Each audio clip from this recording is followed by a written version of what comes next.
Good morning students. BST में आज 9th chapter start करने जा रहे हैं।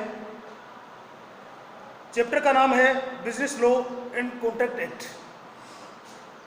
व्यापारिक विधि और अनुबंध अधिनियम। 9th और 10th दोनों चैप्टर इंपॉर्टेंट है। दोनों में से 16 नंबर का मैटर आपके एग्जाम में आना है। 1 + 1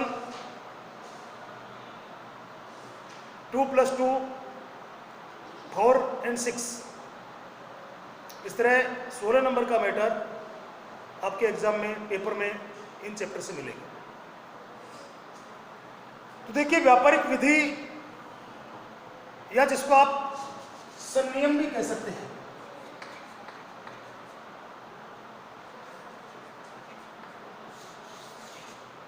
व्यापारिक विधि या संनियम क्या होता है? किसी देश, राज्य या स्थानीय सरकार द्वारा सामाजिक, आर्थिक या राजनीतिक क्षेत्र में मानवीय व्यवहार को नियंत्रित करने के लिए सरकार द्वारा बनाए गए नियम, उपनियम आदि को संनियम या फिर राजनियम के नाम से जाना जाता है।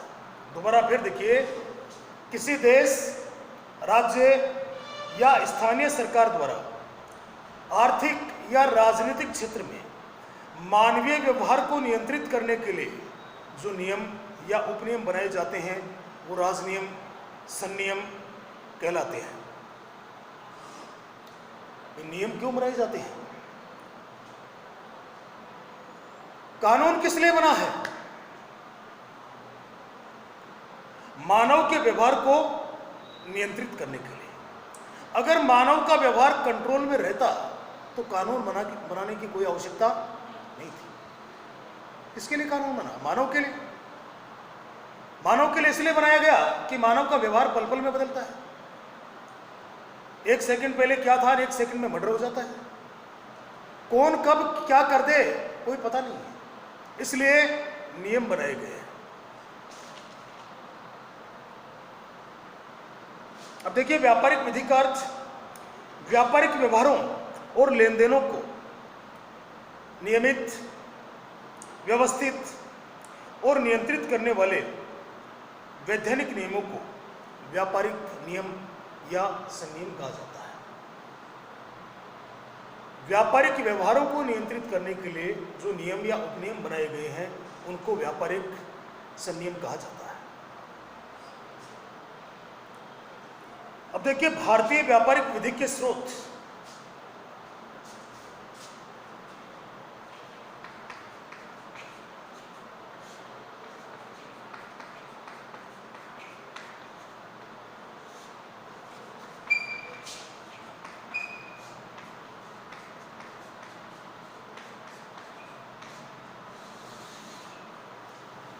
भारतीय व्यापारिक विधि के स्रोत,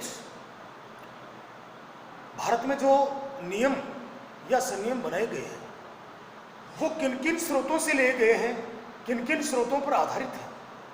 तो नंबर फर्स्ट देखिए, इंग्लिश कॉमन लॉ।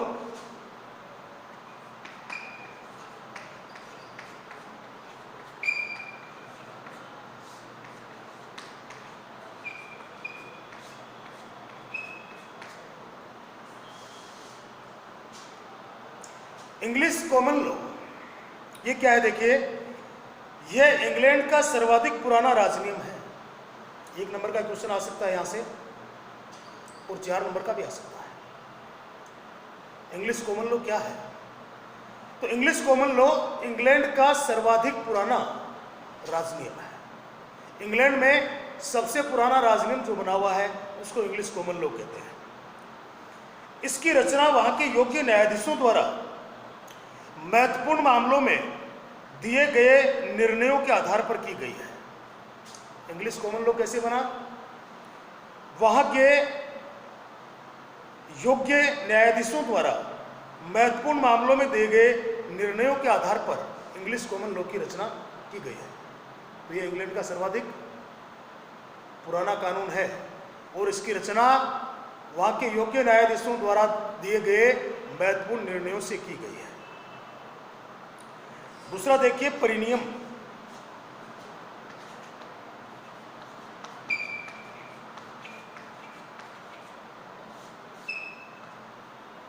परिनियम, परिनियम का तात्पर्य उन अधिनियमों से है जो किसी देश की संसद और विधानसभाओं द्वारा बनाए जाते हैं।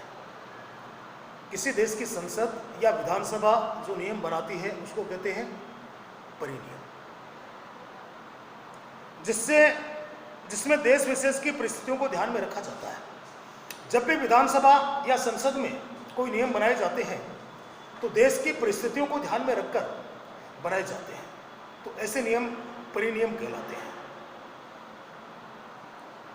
भारतीय रीति रिवाज,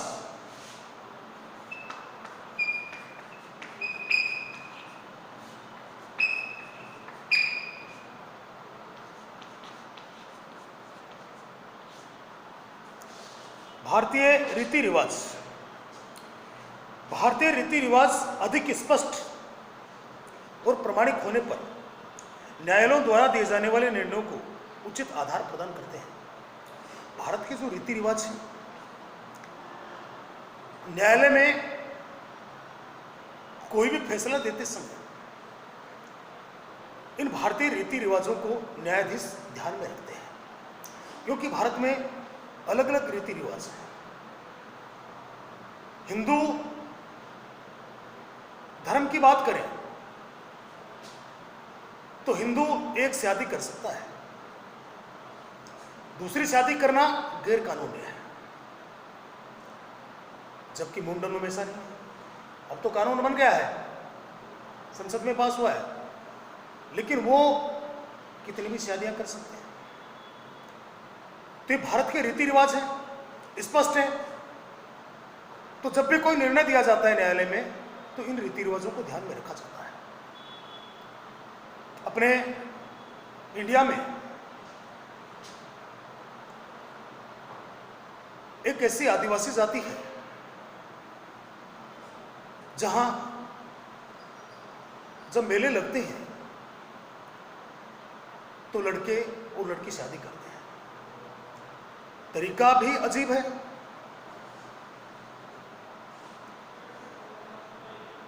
लड़का लड़की को लेकर भग जाता है, 4-5 महीने तक कहीं जंगल में रहते हैं, उसके बाद वापस आते हैं। तो न्यायालय उसको गलत नहीं मानता है, क्योंकि वो रीति रिवाज ऐसा है। तो न्यायालय निर्णय देते समय भारतीय रीति रिवाजों को ध्यान में रखकर निर्णय देते हैं। अगला देखिए, न्यायालयों द्वारा दिए गए महत्वपूर्ण निर्णय।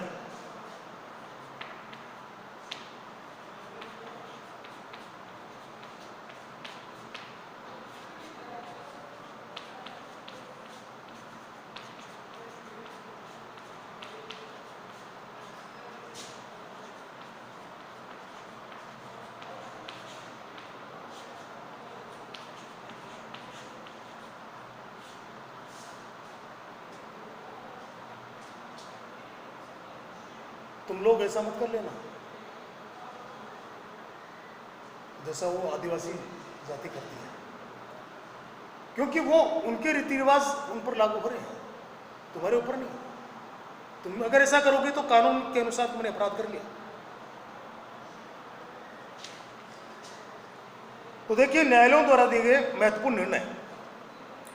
वर्तमान परिस्थितियों को ध्यान में रखते हुए विभिन्न विषयों पर उत्पन्न विवादों पर उच्च न्यायालयों एवं सर्वोच्च न्यायालय द्वारा दिए गए निर्णयों को अधीनस्थ न्यायालयों द्वारा प्रयोग में लिया जाता है। न्यायालय 3 प्रकार के होते हैं। कौन कौन से होते हैं 3 प्रकार के? सर्वोच्च न्यायालय यानी सुप्रीम कोर्ट, उच्च न्यायालय हाई कोर्ट, और तीसरा होता है सेशन कोर्ट, अधीनस्थ न्यायालय। तो सुप्रीम कोर्ट और हाई कोर्ट में न्यायाधीश जो फैसला सुनाते हैं, जो फैसला देते हैं उस फैसले को अधीनस्थ न्यायालयों में, निचली अदालतों में जब जज कोई निर्णय सुनाता है तो उन फैसलों को ध्यान में रखा जाता है। आप कोर्ट में कभी गए नहीं होंगे और जाने का काम भी नहीं पड़े,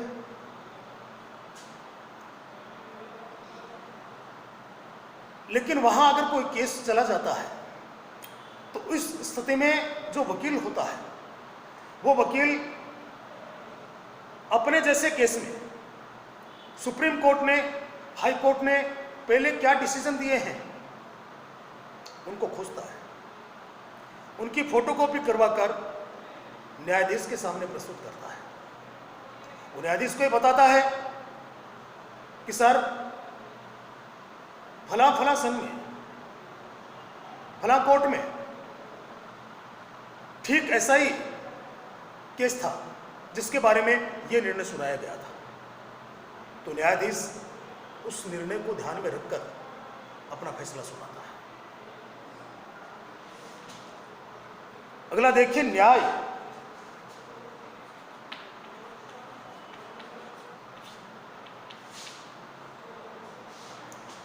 जब व्यापारिक विवादित मामलों को निपटाने के लिए साधारण संनियम हल नहीं दे सकते तो न्यायालय को विवाद को निपटाने के लिए न्याय के आधार पर निर्णय करने का अधिकार है।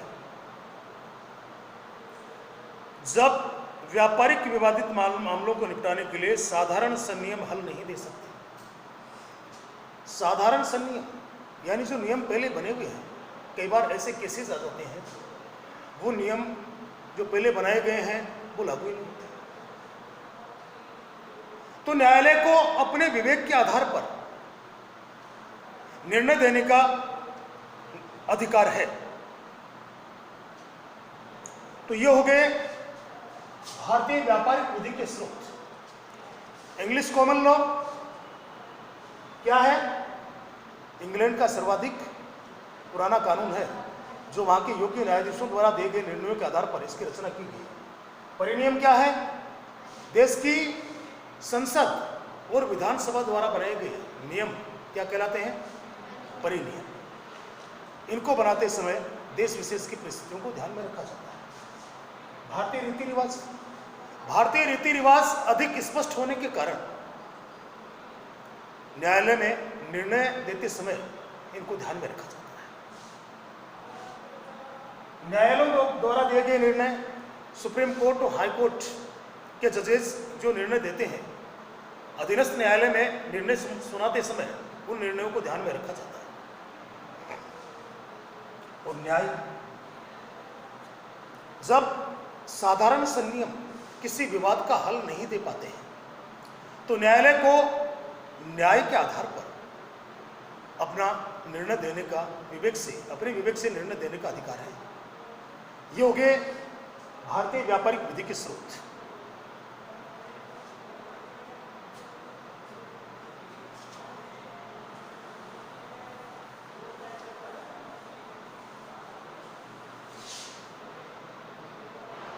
अब देखिए अनुबंध अधिनियम।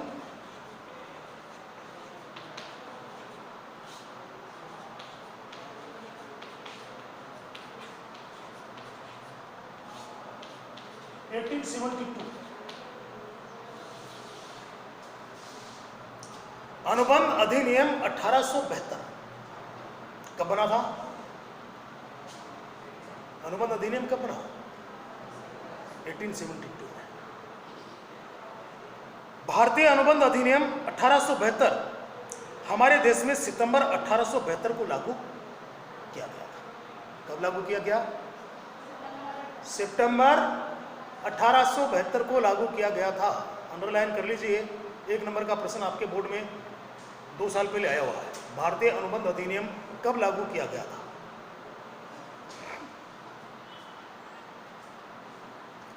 इस अधिनियम में कुल 266 धाराएं थी।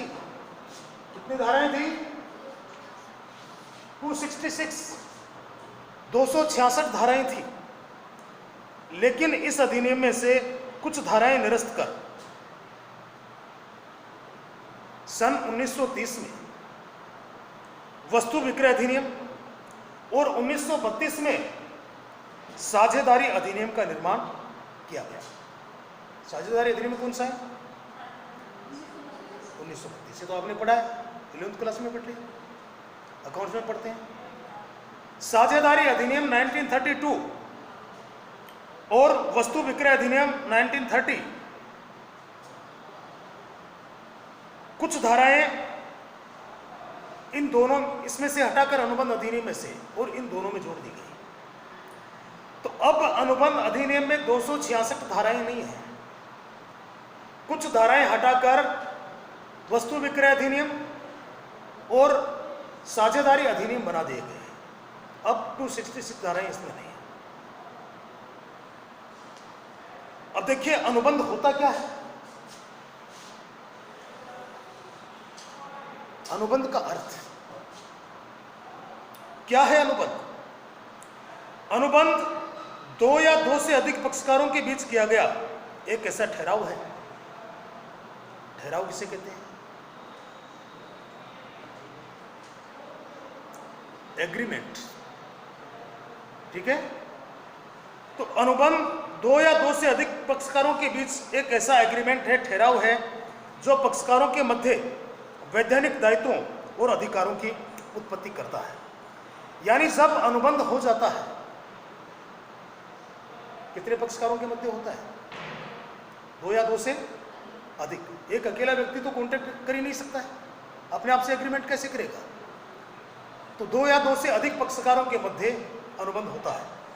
अनुबंध जब हो जाता है तो दोनों पक्षकारों के मध्य वैधानिक दायित्व और अधिकार उत्पन्न हो जाते हैं।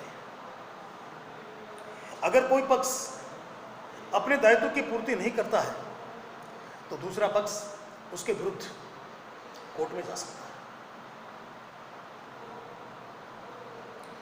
देखिए, साइमंड के अनुसार अनुबंध एक ऐसा ठहराव है जो पक्षकारों के बीच दायित्व उत्पन्न करता है और उनकी व्याख्या करता है।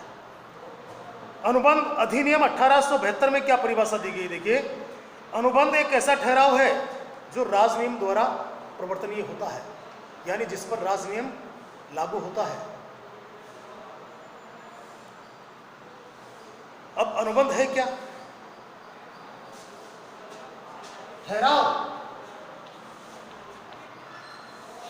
प्लस राजनियम द्वारा प्रवर्तनीय।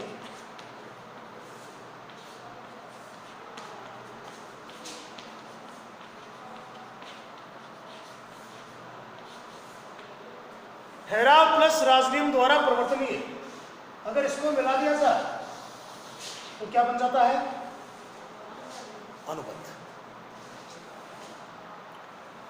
एक पक्ष प्रस्ताव रखता है और दूसरा पक्ष उसको स्वीकार करता है। एक पक्ष प्रपोजल रखता है, दूसरा पक्ष उसको एक्सेप्ट करता है। तो एग्रीमेंट या अनुबंध का निर्माण होता है। शादी करना भी क्या है? एग्रीमेंट ही तो है। एक पक्ष प्रस्ताव रखता है और दूसरा पक्ष उसे स्वीकार करता है, तो ही तो शादी होगी, नहीं तो हो ही नहीं पाएगी। तो ये भी क्या है? एग्रीमेंट है, कॉन्ट्रैक्ट है। अगर किसी पक्ष को इन फ्यूचर भविष्य में जाकर कोई प्रॉब्लम पैदा होती है तो कोर्ट में जा सकता है, और जाते हैं कोर्ट में। कई केसेस जाते हैं, पति पत्नी में कई बार बनती नहीं है तो कोर्ट में केस जाते हैं, पीड़ित पक्षकार कोर्ट में जा सकता है।